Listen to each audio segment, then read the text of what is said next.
Hi there, I'm Tia Curtis, and today we're gonna do flying geese improv. You could make one flying goose, you could make flying geese in a row, these guys, or you could make flying geese going places. So I'm gonna show you how to make a simple flying goose block as well as a fancy one with like a little flare inside. We're gonna cut our flying geese. I'm using print fabric so you can see the right side and the wrong side of the fabric pretty easy. I've cut a 7-inch strip of background, and this blue is gonna be my goose. We need to cut some rectangles. I'm cutting the selvage off, and the rectangles, they have to be the same width. They don't have to be the same height. So just cut a couple. Let's cut 6. All right. So we have our background pieces. There they are. Background, background, background. And now we need to cut out our geese. Cut off our selvage.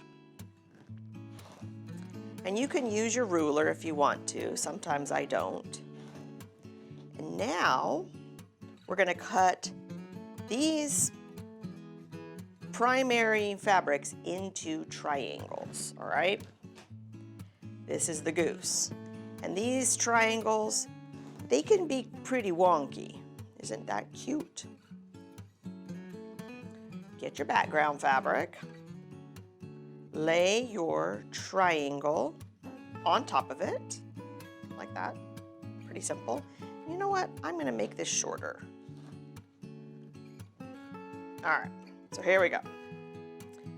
We're gonna use a ruler if you want to. And we're gonna use this little triangle that we've cut as our template. So cut your first slice. And now cut your second slice. All right. And we're gonna discard this piece. That'll be for something else. When we go to sew this, you'll see that there are 2 different angles. We sew the shorter angle first, and then we sew the longer angle. Always do it in that order. Don't try to sew first to your long angle and then to this one. It won't work. So here's one, and I'm gonna cut a couple just so they're fun. Let's make another. Let's make a real wide goose. Boom. So here's our wide goose. So we do the same thing again. Cut our first angle all the way through the background. And now let's cut our second one. And we're doing that face up, like we put our blue fabric right on top of that red polka dot. So again, you see that we have angles here. We're gonna sew first to the shorter angle, and then we're gonna sew the longer angle on. Let's go ahead and do it now. So now we're gonna sew our little geese together. The beauty about improv is that you don't need any fancy tools or machines. I'm using my little old Singer featherweight. So make sure that you keep your geese together. You know, the central piece with the background piece that you cut, because they're perfectly made for each other. So just flip that goose over on the shorter side and leave a little bit of a dog ear, a little bit of that focus fabric hanging over the end, because that's going to get eaten up in our seam allowance.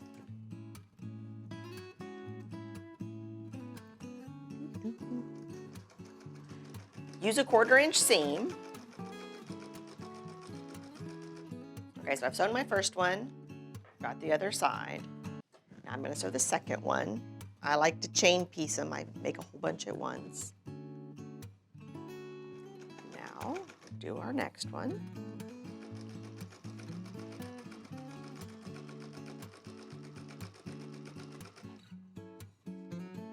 Okay. Now we're going to sew the other side on. And again, you know, keep them in order, especially if you have a whole bunch at once.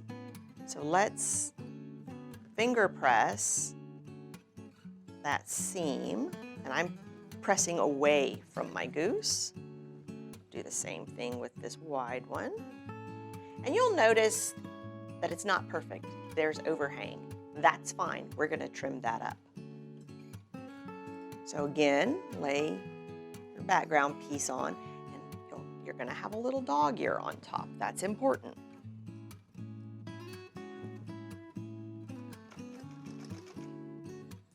Sew him down.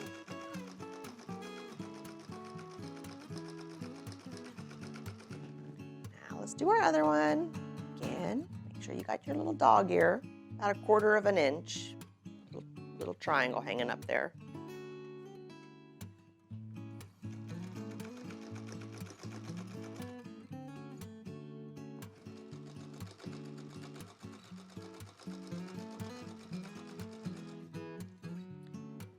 And let's take a look at our little geese here. Here's our first one. Oh, so cute. Here's our second one. Super cute. Let's hit it with the iron.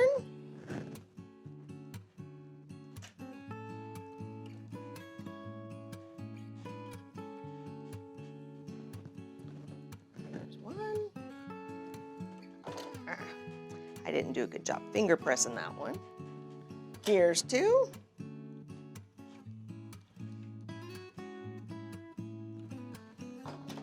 So, boom, we have two. Let's sew these in a row. So you'll see I have some geese made. But they have like this ugly overhang piece. Don't worry about that, because we're going to get rid of that as we assemble our row of geese. So just whoever you want on the top, line it up. And be careful as we're trimming that you don't cut off the tip of your goose, okay? So make sure you leave yourself 1/4 inch above. So, boom. Get rid of that.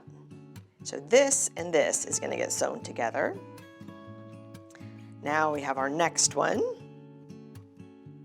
And I think this one, he wants to go to the side a little bit. So let's do it.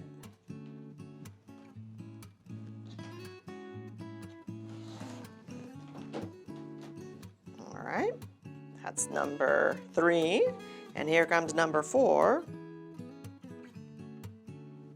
Let's cut him too. So we're just trimming at the same time as we're getting our geese in a row. And it's kind of fun when they're doing crazy stuff. They're leaning different directions. I like that. All right, so here we go. Let's keep them in order. You don't want them out of order because you've cut them together. So we're going to do these two first.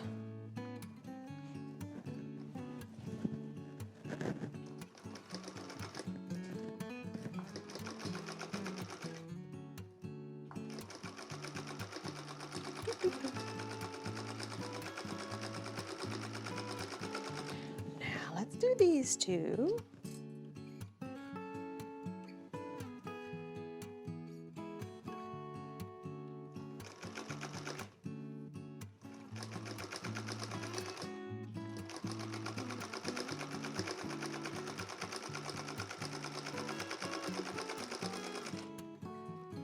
Okay. And now we're going to sew our 4 pieces together. Oh, those are so cute already. You can use flying geese as tree blocks if you like to make like a pine tree forest. You can use these Improv Flying Geese as like rooftops if you want to make some houses. This is a very useful block in all sorts of improv piecing.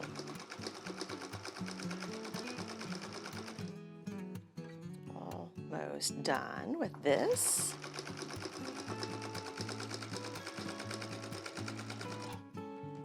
Okay, so voila.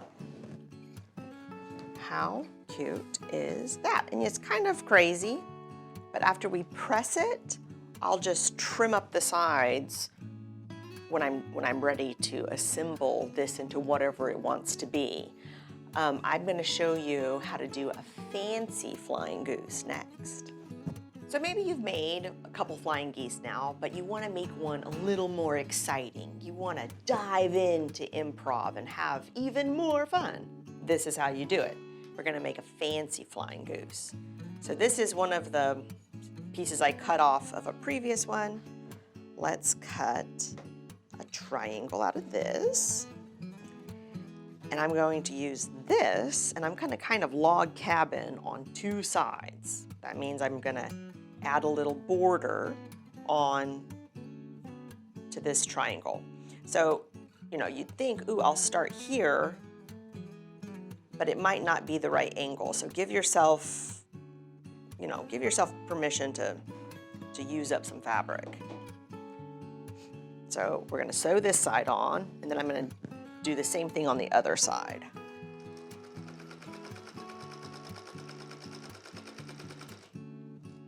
All right. You can just finger press this open, or you can iron if you want to. Now then, I need to add this exciting mustard color fabric to the other side.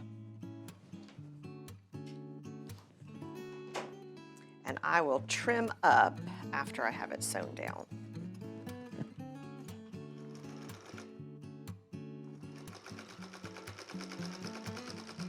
And these little border pieces I'm sewing on are pretty wide. I'm going to definitely narrow, you know, trim them up. So, well, I guess we could do this nicely. Get rid of that. Finger press it open. I'm going to give it a quick shot with the iron. Okay. So here we have our cute little, look, yay, I'm so cute already. So lay it on your background where you want it. Make our first cut. And our second cut. So this is going to make a really narrow, you know, frame around our block. Get rid of that.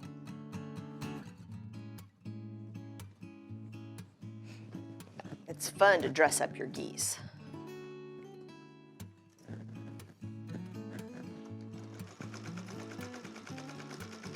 First side. And the second side.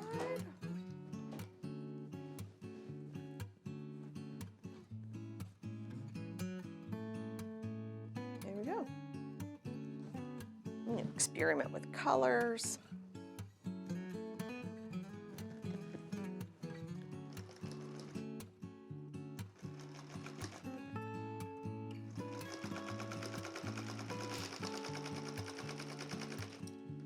All right. So let's see what that looks like. Oh, that's fun. See? So we'll just trim it up and put it in the row with the rest of our geese. Look how cute. I have pieced and pressed my fancy goose, and now I'm gonna add this guy into the others in the row. We do it the same way we did before. Just find a spot for him, trim,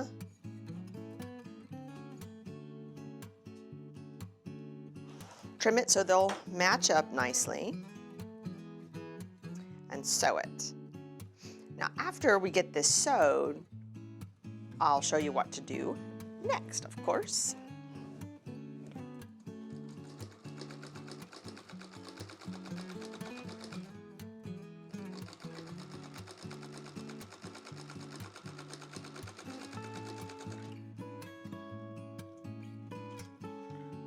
Okay, boom. Got this last goose sewn in there, press it, and now we're going to make our last edit to this block. We're gonna cut it, we're gonna trim off the sides so it's all a nice straight unit so it could go into a border of a quilt or whatever you wanna do with your flying geese. These make really cool borders though. So you need to think about how wide you want your border to be and make your background big enough so you can trim. Trimming is very important.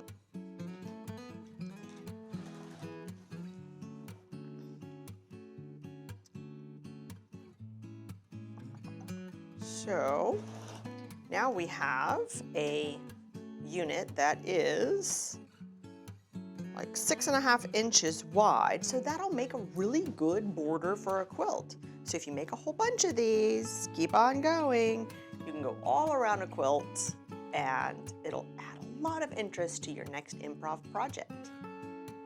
Happy quilting!